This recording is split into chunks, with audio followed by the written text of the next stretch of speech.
All right. Round two, under the motion, this House believed that conventional financial institutions should transition into Web3, calling upon the leader of UP to open OO's case. Hello. Okay, PI, please just unmute yourself. Pronounce date and see her. Sorry, forgot my timer. Okay, starting my speech in 3, 2, 1. The fact that a bunch of seasoned debaters who have spent literal years of their life thinking critically can't even understand what Web3 is and keep asking the CAP on like what this kind of technology means should just go to show just how inaccessible this system will be for people on the ground. Forget about efficiency, forget about all that. I'm gonna contend with that. Three things in my speech. Firstly, on accountability. Secondly, on accessibility. And then thirdly, on efficiency of the system. Firstly, on accountability. Why is accountability important? I know that, OG tells you that the Web3 is super, super important because now the Web3 is like, built on a transparent ledger and, it's very automatic and it's built by this very fancy, smancy system.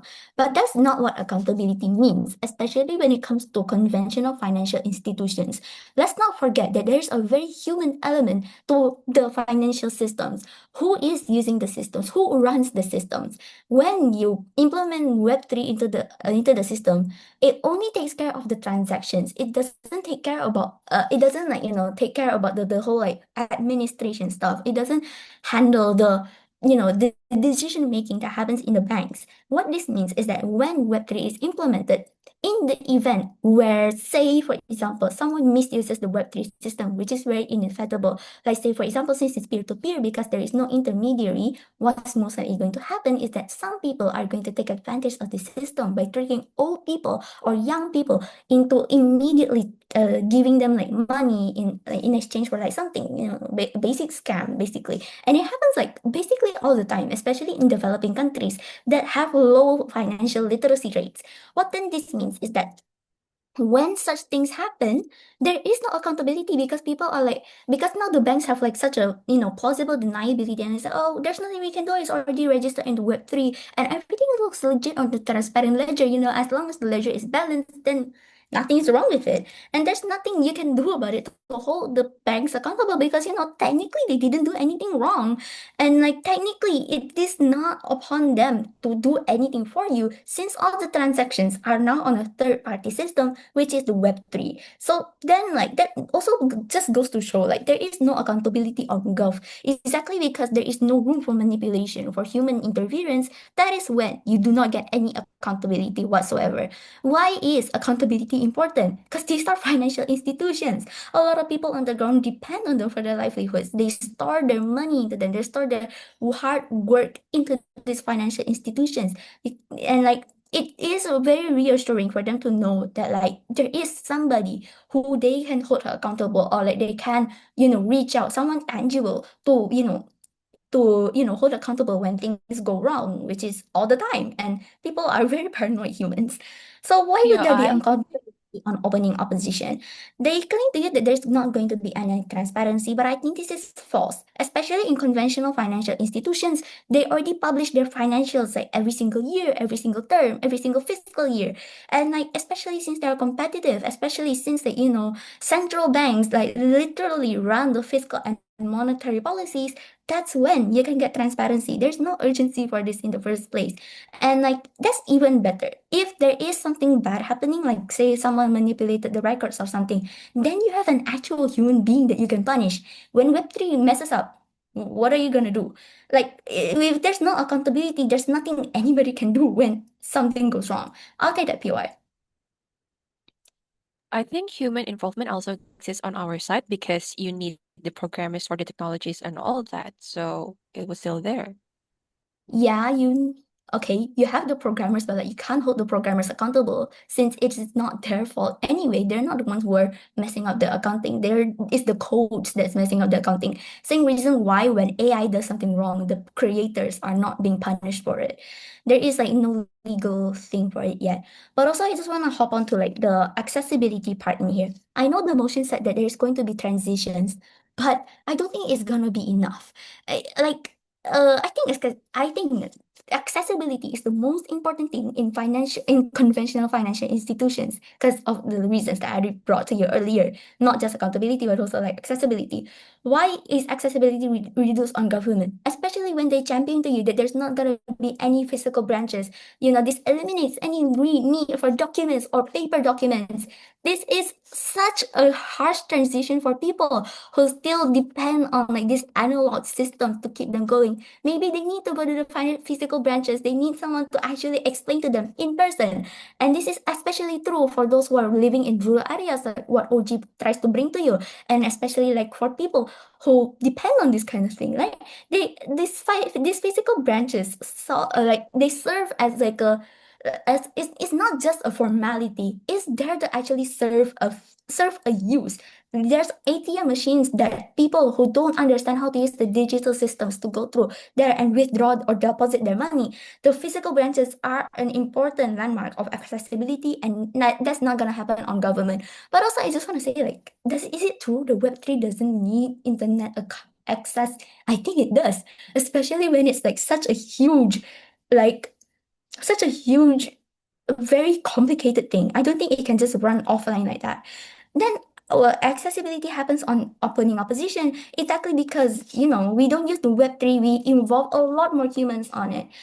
And what happens without accessibility? It means that older people are locked out of the system, and it just disadvantages a lot of people at hand. It means that like only the people who understand, who have the privilege of getting the education to understand digital literacy or financial literacy can get this accessibility. I know that it is just transactions, but like transactions are like 80% of economy and for like the microeconomics. Anyway, this is important for not only people but also for small SMEs or something like that. And also, I just want to hop onto the efficiency for a little bit. They claim that the current status quo is slow. I don't think so. Current financial institutions work very well, and they have like a lot of people to streamline the processes for you exactly because they're competitive. But even then, the Web3 replaces the human workers that would have been, running this kind of transactions under our side of the house. Even if there is efficiency under their side of the house, it is weighed out by the amount of human workers that they are going to replace, especially when the current status quo is already going through an unemployment crisis, especially when, there's a lot of recessions and a lot of like financial instability happening. I think that the Web3 is just gonna do more harm than good for financial institutions, part of those. All right, thank you, Leader of Opposition. Pausing the recording. All right. Giving the floor to DLO to close the opening debate. Check. Am I audible? Yes, you're audible. Okay, thank you. Pronouns are she, her. For POI, just through chat. Okay. Gonna start my speech in 3, 2, 1. I think the main flaw in OG's case is that they forget that the main people who actually power the economy or even do economic transactions in their daily lives, or like quite literally the people or the actors who are involved in the economy, who make the economy run, are in the end still people. So if you fail to make people understand how to do transactions, which are like, as my LO said, like 80% of whatever economic activity a country or the international scale has, then you quite literally make the economy fall down because people don't know how to do transactions. And even if people do transactions, we already proved to you before that when they do transactions, most likely what's going to happen is criminal activities, or they don't understand or they make mistakes during that transaction. But you cannot get refunds because there's no one to hold accountable. There's no one to hold accountable for all those reasons. Let's talk about two things then. Firstly, let's talk about accountability again. But secondly, let's talk about the people or like manpower then. Let's talk about accountability again. They told you that, oh, I think Web3 is much better because everything's on a transparent ledger, so on and so forth. Firstly, I'm just going to be very clear. I kind of don't understand what a transparent ledger is to begin with. But I think what they mean is just like all's going to be recorded, it's very transparent. Sure. But also current banks or like the conventional banks are also very transparent. You have transaction records that exist in like their servers, for example. You have people who quietly regulate your transactions. That's what intermediaries are for. So if OG tells you, oh, we still don't have regulators that watch the entire transaction, that is not what Web3 is supposed to be. The whole point of like proposing this motion to begin with is proposing a Web3 where you don't need intermediaries, therefore you don't need regulators whatsoever. But then also, how are problems with criminal activities on their side not likely to be solved even to begin with? For example, when scams happen, an old lady gets scammed like 100 million rupiah, for example. If intermediaries exist, or if it's not a decentralized network, you have a person to blame or a person to actually like hold accountable, for example. You can go to the person in the bank and then ask them, hey, I actually made a wrong like transaction. Can you refund my money, for example? And your money will get refunded. You'll get authorities involved in like your involved in that certain criminal activity, for example.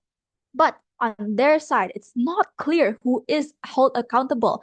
You can, it's either like, because first of all, it's a decentralized network. Multiple servers are holding this network to begin with. You have multiple banks who have multiple servers. It's all just a mess. But also, there's no possible way you're going to blame the programmers for making a code that did something wrong, right? I don't think that's even legally possible to begin with. So I think this is still a problem that exists on side OG. Even if they tell you that like, oh, like on our side, the transactions are going to be hidden and corruption is more likely to happen. I think corruption or whatever economic problem that is caused by people who are corrupt are symmetric, because in the end, whether or not you have a decentralized network or not, or whether or not you have more transparent ledgers or not, or whether or not you use Web3, if a person like Jeff Bezos were to want to do a hidden transaction, he could just pay whoever makes the website or Web3 to begin with to hide his transaction, because he just has so much money. So I think people in power who are corrupt cannot be stopped either way. I think it's a pretty symmetric problem. But the problem here is more on the individuals or the vulnerable actors who are affected by the website, who don't have much money to begin with, who if they get scammed, they can't get their money refunded, or they're going to be harmed for a long lifetime, and they cannot even get authorities involved. And when problems like these happen, it's individuals to blame. You quite literally, in these type of scenarios, you are blaming individuals like old grandmas, for example, or your mother, for example, or your newly 18-year-old first timer economic transaction person. Unlike if they make a wrong transaction, for example. And I think that's just so demeaning and so evil, actually. But also, then they told you that like, oh, every single transaction on their side will all be transparent. Everyone can see everyone's transaction. I just think that's incredibly bad, because then you don't have any privacy. I wouldn't want my transaction and transferring like my fees for my dead cat's cremation, for example, to be seen by everyone. I think that's just like human decency. I think the harm still exists on side OG. But then secondly, let's talk about the people or the manpower, the people who are being affected by this motion to begin with. Let's talk about two things then. Firstly, on job losses, but secondly, on the people who are not able to do economic transactions. Let's first talk about job losses then. They told you that, oh, you can just find a new job because you could be like a call center person or something. Finding new jobs in the current status quo is already hard enough. You don't have to make hundreds of millions of job losses to make my job harder to make my task harder in finding a job, for example, right? You have quite literally UE graduates who still cannot find a job because the job market is nowadays just that tough. If you are quite literally mass firing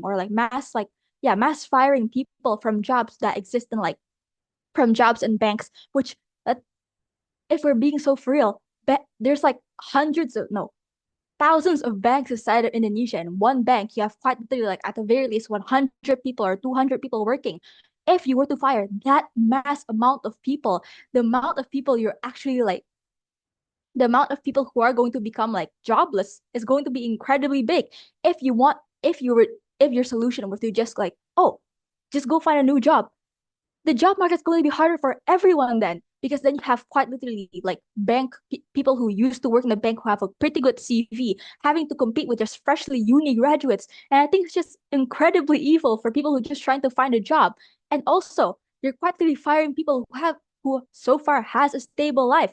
But then secondly, let's talk about people who are like locked away from doing transactions, which I still think is a pretty big con from OG that has not been answered whatsoever. When I Please remember when I tell you that people who are locked away from transactions, or especially in countries with little financial literacy, these type of people who cannot do transactions will opt into more traditional or conventional method of transactions, like cash, for example. So when they don't understand how to use Web3, it's not as if they will not just do transactions at all. They will go to more conventional and more harder methods of transactions in which they have like more or higher chances of getting scammed, for example. And I think it's just incredibly harmful for these type of actors for you to just ignore for all those reasons. Oh.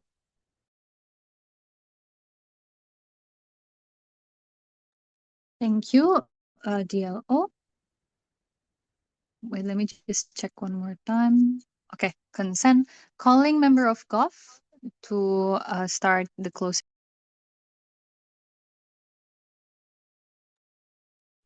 Okay, hello, am I audible? And Yes, you're assuming, audible. okay. For the POI, guys, can please just raise your hand and please do not unmute and pronounce she, her. Starting, wait. Okay.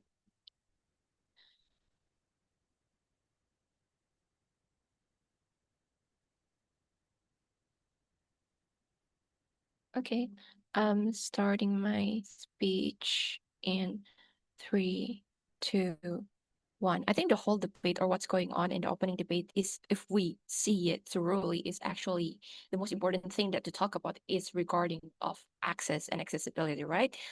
That is exactly what I will bring into this debate. I'm gonna talk to you about two things here. Is that A, why does in the end of the day all of the access that the opening benches turn to champions happens under our side? But then B, why does specifically the conventional financial institutions, that which I will short it into CFI, is the perfect and the only party that is perfect for bridging the adoption of the Web3 itself into the society or of the people itself. But then, yeah, first of all, is that we're not saying, as a clarification, we're not saying that banks must be fully crypto, but we mean that the banks and financial institutions will be start to using blockchains for payments and settlements, or they're tokenizing assets like loans, real estates, and bonds, which they are so easier to trade or even to verify. And they offer a decentralized style services like instant transfers or even automated lending and all that, or even collaborating with the decentralized financial protocols and all that. So that just that to give like the picturizations to you, right? But first of all, the problem that is going on with opening is that even though that OG says that Web3 brings freedom and transparency, and the point is that they want effectiveness, right? But that makes me question the fact that is that even if that it's effective, but then how? Will it reach the people? Yes, it's transparent and it's good. We all understand that. But then how does, in the end of the day, it will cover the people's needs, or even the people are going to be accommodate for it anyway? But then B, also I think they have like a really huge burden here to like for you to compete globally or even to innovate. Because if we're talking about the CFI, these institutions themselves, it's the fact that let's talk about who are the people that is involved with the conventional financial institutions. It's the people in the rural areas, the traditional people that are still using these institutions that they have the trust with, right? So what we want specifically is the fact that how, with you integrating with Web3, is that you're gonna gaining the access. Because what happens currently in the status quo is the fact that some people are refusing to go into Web3, which is, yeah, we agree with with the fact that they explained that the people don't understand the Web3, the people are afraid of it. But that is exactly why the CFI is the perfect party to accommodate or even bridging into the shifting changes, and why eventually, by principle, it is more justified because it's going to giving more financial access to the people themselves, right? But first, a few issue that I'm gonna bring out in here is that the first of all, notice the fact that how people are fear losing their money due to scams, hacks, or even market crashes and all that. The fact that there's no clear protection yet. So if you lose your crypto, so no one can help you. So it definitely feels like Wild West where the only tech savvy survive when it comes to the Web3 themselves, right? So even if that Web3 is transparent, it doesn't scale because it lacks the basic trust. So what I'm going to bring to the table is that the fact that the bank or even conventional financial institutions, they already have it. They already have what the Web3 is missing, which is the reputation and the public trust. People already trust them with their salaries and savings. They already experience with risk management and regulations, or even they have the access to large liquidity pools so the systems don't collapse easily, right? So when bank entered Web3, they're creating like a hybrid trust system where every transaction is still transparent and traceable thanks to the blockchain, but also the users have a trusted institution to ensure the accountability, security, or even the consumer protection. So eventually, if you are a person in the rural area and that you want to access Web3, you can access it through your own banks because that is the most familiar to you, because that is the one that you knows the most or that you have been experiencing with, right? So comparatively, what happens under the OO side, the banks are stay still outdated, and the people didn't even have the access to it, or even disconnected from it eventually, right? But I'm gonna explain to you later why this eventually the access that the people need is eventually very important. Because first of all, here's the issue: if the bank stays out, the world currently, I think all benches needs to agree the fact that we have a really the fact that we have inequality in the financial systems and all that. There are two types of people: a crypto rich elites, or even the rest of the society, the regular people just like us. So the first one, they're the early adapters, they're the tech savvy investors, they're the big whales in the financial digital financial environment. But then there's the ordinary people using the slow, expensive, or even the outdated bank system, just like the traditional peoples, right? This means that inequality grows not only in income but also in the access for the opportunity. For an example, those with crypto knowledge can earn more, 10 times more through the decentralized financial. Meanwhile, the poor, they cannot even join because they don't understand it, or even they cannot access it safely. This is where my extension become very important, because when the integration actually fixes this, when banks bring Web3 into their services, they're bridging this divide. A small business owner or even a farmer from Daerah Tigate can get a blockchain or a verified loan from their local bank, which is more transparent, quick and fair and all that. But before that, yes, POI. So you're leaving the people's money to the same system that made Bitcoin. Not really, because in the end of the day, you still have the banks, and the banks are still the one that regulate it. And I don't really understand how the banks eventually equals to Bitcoin. So yeah, I hope that answers. But then two. So the thing is, the workers can still send remittances like across borders instantly and cheaply. So the fact that the effectiveness or even the fast forwardness or even the accountability will still exist under our side, right? Even though I'm pretty sure that already trying to told you the fact that there will be no accountability or and accessibility. I think I already answered it. But in regards of accountability, because there's no human interference, we agree with OG mentions that we still have it, but something that they'll never mentioned yet is the fact that the accountability is actually better under our side. Why? Because you will need like a tech vendors outside of your own company, and they need to max out of it. They don't want to make you regret that you're going to them. So I think the type of protection or even security, the check and balances that exist, will eventually happens under our sets, because that you have the external parties that can change it to you, right? But then three, all mentions on a certain term that you can ask for transparency and all that. But the thing is, what if you need it now? So the people that when they need to like big purchases and all that, when urgent, when urgent, it's gonna be more costly or even took longer under the set, and I don't think the people want that to happen. But also, when we're talking about the harsh transition for the people in the rural areas, the truth is, what all didn't notice is the fact that many traditional people in Tigate or even in OFKM choose to keep their money hidden under their bed compared to go to the bank and save it, guys. Why? Because CFI or banks, they are exist with a physical side. They need the building. But the thing is, they also exist only in huge cities or even in suburban areas. So in the end, the people in the rural still need to go miles away just to do huge transactions or even to simply their money compared to them. So I think their point regarding job losses is not important. So if they worry about the UI graduates that doesn't have jobs in the bank, we worry about the old people that need to go miles away just to send monthly fees and UKT for their children to be the UI graduates in the end of the day, right? So I think in the end of the day, the banks or even CFI gonna have like incentive to protect the people also, because they don't want to lose their nasabah, but they also need the exposure because the fact that they glorify tech actually exists within the status quo, which is why CG. All right, thank you, CG. Calling member of Op to open CO.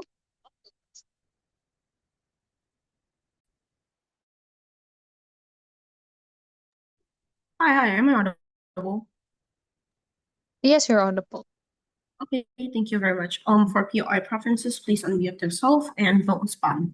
Thank you very much. Also please be mindful.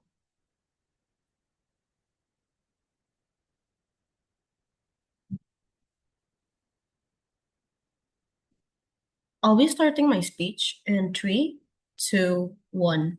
Imagine using a tons of water each day, seeing your institution bank change and force you to use a Bitcoin, and still see people struggling on the status quo right now on how to use Shopee Pay Later in this Shopee Pay Later in the status quo. This debate, we can't really say it's going to be successful or not, which is going, for example, like Web3 is going to be successful, or whether it's conventional institution is going to be successful. It's entirely something that's subjective. But let's assume both of this is, but let's play in a spec where both of this specific program is entirely working fine and successful. Who's going to benefit of financial stability in a country, especially when we're in a YGM competition right now? Who is going to protect the most vulnerable actor in this debate, which is probably the middle ground people or even the middle to lower class people talking about inaccessibility? Yes, we're still going to play on that. But if you're not that, a few points of rebuttal right then. I think the thing about MG right now, I think about of CG right now, their whole entire case is still centralized under OG's stance in the first place. Therefore, to say they didn't really have many unique contributions, but let's still engage anyway on how they are going to impact in this debate. One, the fact that their biggest burden under our side is the fact that how are we going to provide the innovation, because we're technically falling out of ground for this technology and we're not using a Web3, right? One, I think innovation are entirely subjective. Current economy takes data and collects things for you. For example, your legal rights certificate and idea of that, that's not quite urgent for innovation. Innovation is important, yes, I agree, but it's not entirely something that is so urgent you need to invest your whole entire money on. For example, when you're a developing country, for example, so you can just risk to follow up in social media or even the digital media right now, right? And second, even if that is true that we can innovate, I think it's entirely fine. We can still innovate towards other technology around us. It doesn't stop us right now. Literally, in a world of French, America, and China that's super progressing right now, Indonesia is still with normal banks and still with cashless are still able to compete with the international market for cash money, for example, right? The fact that Indonesia is already in BRICS right now proves to you like this. Therefore, to say Web3 isn't entirely that super urgent. But let's come into my setup bed and let's see why CO wins in the debate. But one, what does Web3 looks like? I think as already explained, Web3 is in conventional digitalization, for example, like Bitcoin, Ethereum, or Solana, right? It gets recorded or not recorded. Therefore, therefore to say it is still an accessible technology to even be used, because you know that if you want to implement Web3, for example, that means you need to implement it into every country, for example, right? Especially the developing country. We know secretary. We know that technology is entirely expensive, especially when a Bitcoin is not it's not an everyday thing that people can literally use and hold on to exchange for pay their taxes, for example, right? And also, second, what does the status quo looks? I think it's I think conventional financial institution that produce cash money, AEG, like banks. And second, B, developing country having to adapt back their currency into something that's super unfamiliar just because they want to prove some things, for example, like Web3, right? But before that, the vulnerable that we are able to prove right now, the highlighting right now, is the fact that people that one doesn't quite understand how technology works, that can literally easily exploit it. Or the second B, middle to lower class people that heavily relies on financial institution, for example, in developing countries like banks, to having to change their whole entire record just for Web3 entirely, which means that they're going to lose all of their entire money. 2 points of argument on how under our side we wins. One, microeconomy. Why does this lay a wasteful investment financial firm in so far due to the fact that it's still quite inaccessible to use this Web3, and it ruins the entire world more? One, I think the implementation time for you to even produce a Web3, yes, maybe there's still accessibility. Implementation time is something that's entirely taking a long time, for example. Like one, I think it looks ideal, yes, but it's going to have a slower implementation because it costs more money. Imagine have to implement this in developing countries, right? Exactly. Imagine have to change the way banks use data and traditional cash to implement taxes, for example, to stability for imports, for example, but having to change it to entire progress just for Web3 because the financial institution right now wants efficiency, right? But look the impact right now. One, look how the great leap in China goes where they destroy a lot of private property to change back to their normal stability of regulation, right? Second, this also means that you want to waste billions of dollars to invest in a Web3 that doesn't even take a long time. That's probably take like thousands of years to even create, right? If the process is too slow and too long, who are even going to use it anyway, right? Exactly. I think regarding accessibility, I think the vulnerable to middle class lower people, they can't even afford all of this. For example, because this is technology, they rely their whole entire cash money and their legal rights certificate, for example, on institution back. See how the impact is going on them if you change this entirely, right? And third of layer, which did not bring under OO at all, take this to the environmental issues. This is technology. This is a huge technology that we want to implement. We're talking about, right? Maybe it takes most of the source of environmental waste, for example, right? Why is this true? One, the fact you use technology, the basic issue that comes with an entire issue with global warming right now is the overuse of technology. Web3 is a big technology that you want to implement, especially when you use AI. Web3 probably definitely use AI, right? For example, to operate like customer service, operating calls, for example, and other than that. Imagine how many water and resources you have to waste every day just for this Web3 to even work, for example, right? Moreover, it's literally used for main financial institution. Therefore, to say it operates 24 out of 7. You ruin and you produce global warming contribution, the biggest error rather than Gmail, for example, in the status quo, right? Second layer of argument and therefore to say, under this environmental issues, I think the fact that even if Web3 is entirely something that's successful, it's still bad because you literally use water, literally use tons of water. Therefore, to say, just for you to see people around like holding on a Bitcoin, for example, right? Second layer of argument regarding the macro impact towards the people. This is what we want to prove right now in the highlighting. The proving right now in the status quo is the fact that if you want to implement Web3, you have to protect the vulnerable people that's within it, for example, right? Imagine middle to lower class people having to rely their legal certificates. Here's what I'm telling you. One, the biggest benefit in the financial institution we have right now, especially in all of the country, is the fact that the people and the society that if you want to keep your health insurance, for example, or even like your legal rights certificate, e.g., for example, like your health insurance or how you're going to live in status quo right now, especially when it comes to middle to lower class people, they put it in a bank. They don't put it in Web3, for example. Imagine having to change and lose that in one day due to the fact that your specific nearest bank just want to provide the Web3. Yes, innovation is important. Yes, technology is important, but it's not as important if you don't care about the people that's around this being impacted by it. The fact that in the status quo right now, mama in the status quo right now doesn't even know how to use Shopee Pay, right? How are you going to implement such a big thing like Web3 that produces so many things, so many money, or even costs so many budgets, especially to implement all around the world, especially when you rely as a main institution for your banks, for example? How are people going to react to this? I think the fact that you doctrinate them more, therefore to say their whole entire money can lose. We under our side, the fact that we are providing this normal institution, we're able to protect them more. Therefore to say, proud to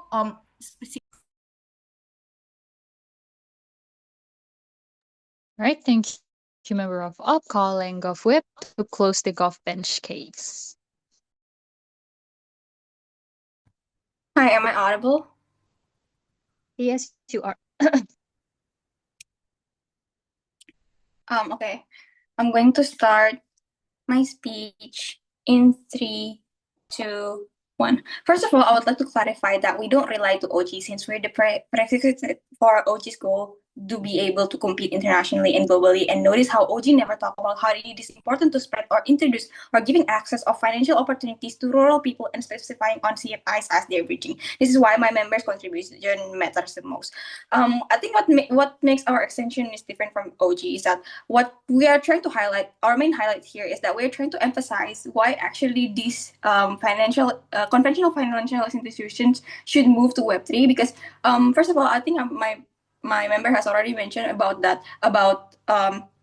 these conventional financial institutions has already gotten trust from the public, and because like they already have experience in gaining public trust, and this will provide an access for Web3 if it affiliates with big financial institutions. So considering the fact that Web3 has many good qualities in managing and guaranteeing security of transactions, as OJ has mentioned, we have to face the fact that actually these financial institutions has already gained trust from the public, and that is why Web3 should affiliate with them. And here's the thing. So the main concern of the opposition team has already mentioned about is like how there are certain people who cannot adapt to this kind of new innovation. But here's the thing.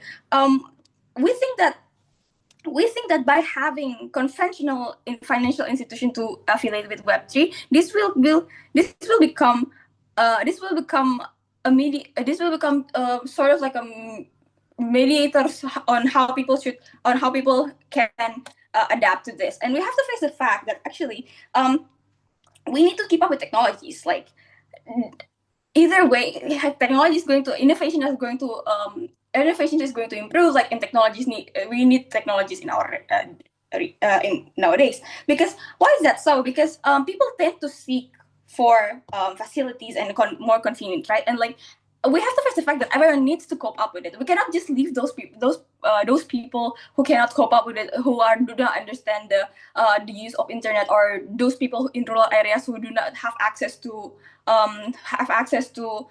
internet, etc. We need them to cope up with the new revolution and with the new innovation. And that is why we think that conventional financial institutions should transition into Web3, because it is a media for them to learn about Web3. And as my members has already mentioned before, actually Web3 is very beneficial in many ways. And also I would like to highlight is that recordings doesn't mean that recordings in Web3 doesn't mean that everyone can see your transactions records, but you can see, you are the only one who can see your past transactions.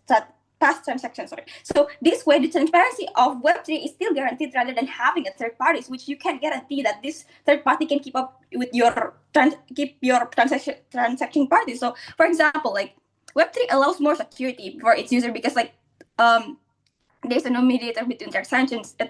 Imagine if you have to do a big transaction, for example, like purchasing a big asset or etc.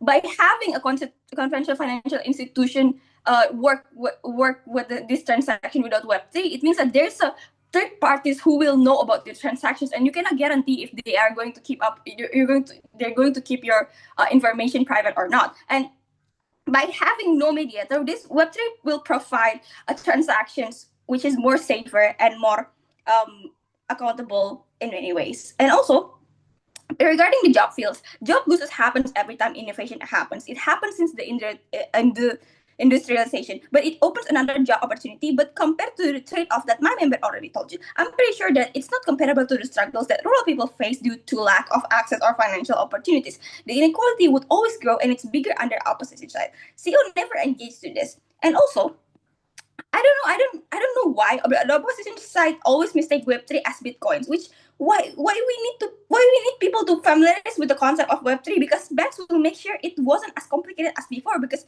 they don't want to lose their customers or Nasabah, but also the competition to modernize is important due to exposure. And also, we know it took internet, but the development is already massive. Even people in rural area already can access TikTok or access m-banking and etc. And it is better than building banks physical sites under opposition side. So, first of all, we need to make sure that these people in rural areas, or for those people who actually do not have the capability to cope up with this innovation, first of all, we need to make sure that they are learning, because either way, they need to cope up with the innovation nowadays, because we need innovations and we need these technologies to help us in so many ways, because it is more convenient. And look at the global, look at other countries where they have like massive technologies, where they are using like technologies to do their economic activity, etc. We need to cope up with that, because people tend to seek convenience, and like you cannot just simply stay the way it is, because like we have to face the fact that our society is actually evolving into innovations and technologies, and that is why we think that it's important. Also, it is very important for those people who does not understand the concept of Web3 to learn. And how are they going to learn? Is that through the conventional financial institution to work with Web3, because they already got the public trust. And as I've mentioned before, like opposition side mentions about like how it is very important to have a human element in the transactions and the economic activity. But here's the fact: human element in economic activity can only you cannot really guarantee that they're going to keep your personal information. While having Web3, it allows us to increase the security for our information and our personal transactions, because like there's no mediator in the middle. So it means that only you know your transactions, but you know your records. So like both ways, first of all, I can guarantee you that it's very accessible, and it's also very accountable, and it also has it also can guarantee the security of your transactions, and therefore I'm proud to propose. Thank you. All right, thank you, Government Whip. Calling Opposition Whip now to close off bench and the entire debate. Audible? Yes, audible. Okay, wait. That's okay. First of all, let me state up my paper for a bit. I'm setting my timer. Yeah, for API preference, just unmute yourself. Okay, that's it. Starting my speech in 3, 2, 1. In order to, sorry, 1, 2, 3. In order to transition, society needs to be convinced that this is great, right? Skepticism arises as how this is very, very inaccessible. The information is surrounding this cause, exactly why, like advertisements for P2P lending is everywhere. When you commercialize something new, it is harder to get it right the first time. Therefore, misinformation and short-term misuse, this is important towards leader stigma of benefit, whether this is safe, the credibility is doubted. I don't even think that it is strategic. Society does too, so very proud to oppose. On terms of framing, right? Two contexts here. First, in terms of financial institutions, and second, in terms of environment issues. The head of director and auditors in banks, like workers who used to have like seats in Goldman Sachs workers, for example, work in Wall Street, they have a prestige to protect because they built that reputation from experience. If government were to talk about they're corrupted in the mind, moral hazard is mitigated by their interest of premium seats in Limanaga talks, for example, and how exactly like monitoring is necessary when capitalism arises. That is the reasons why IMF institutions demand greater auditors, for example, for how a country economy is going to be like. But also B, there exists privacy in transactions which cannot be treated for even no 5,000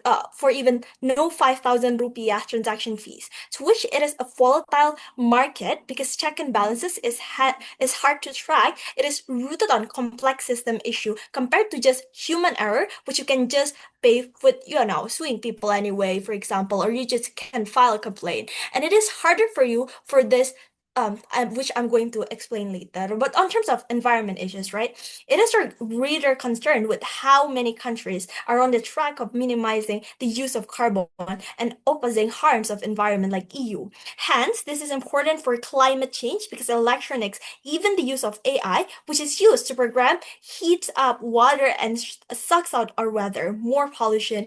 We don't want this. And how does this implement with Web3 exactly? Because this internet is going to be used for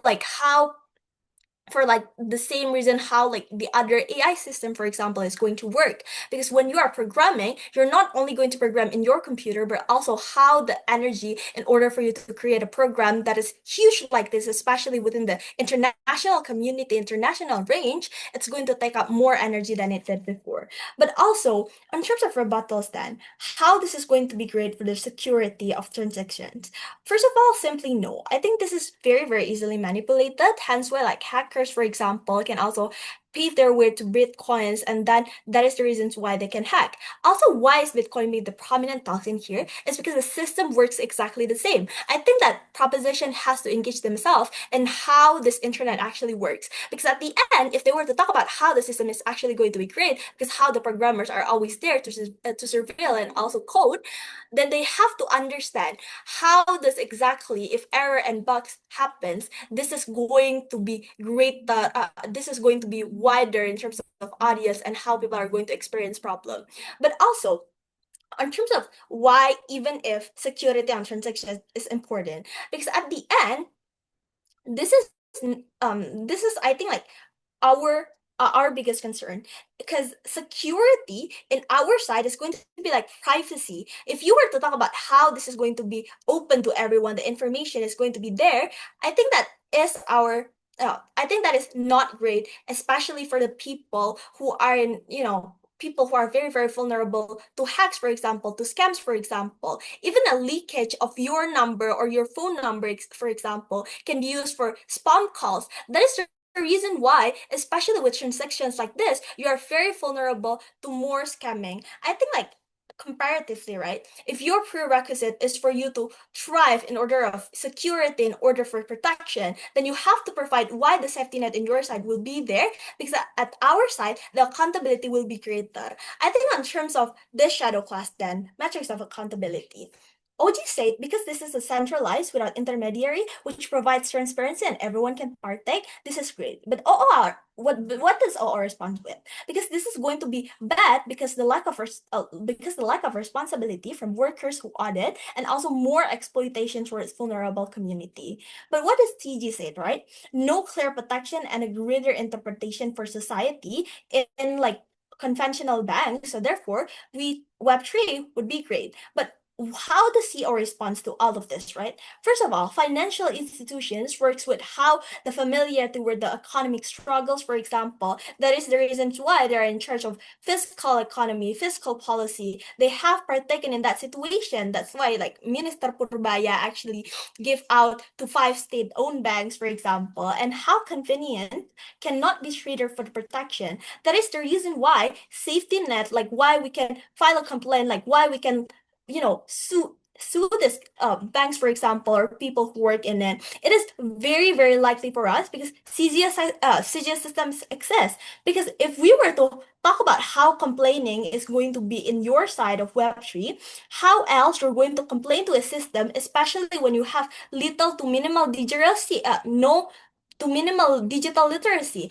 Because at the end, if you are like as my first speaker already said, you're going to face a lot of struggles, especially within to adapt in this new system, which you are used to with how conventional things were. I think that this is going to be catered towards our side, but also the likelihood of this is going to be prominent in your side is how then all of the people are going to have the same voices when it comes to saying their rights. Because at the end, you cannot like voice out how the privacy of yours in this system is going to be. If you were to talk about how the banking systems is going to, reveal your information and all of that sort of stuff, then you can like point out what kind of institutions that they are. Because at the end, the mechanisms of you to actually have your rights being heard is going to be how these human workers at the end of the day actually caring towards what your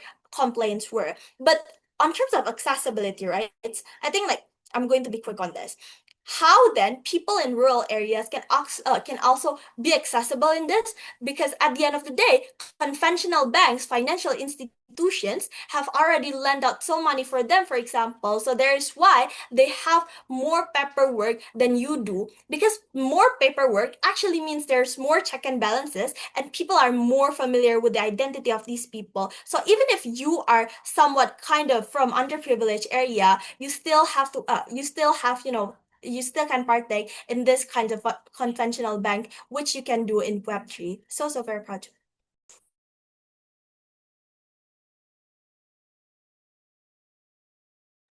All right, let me stop sharing.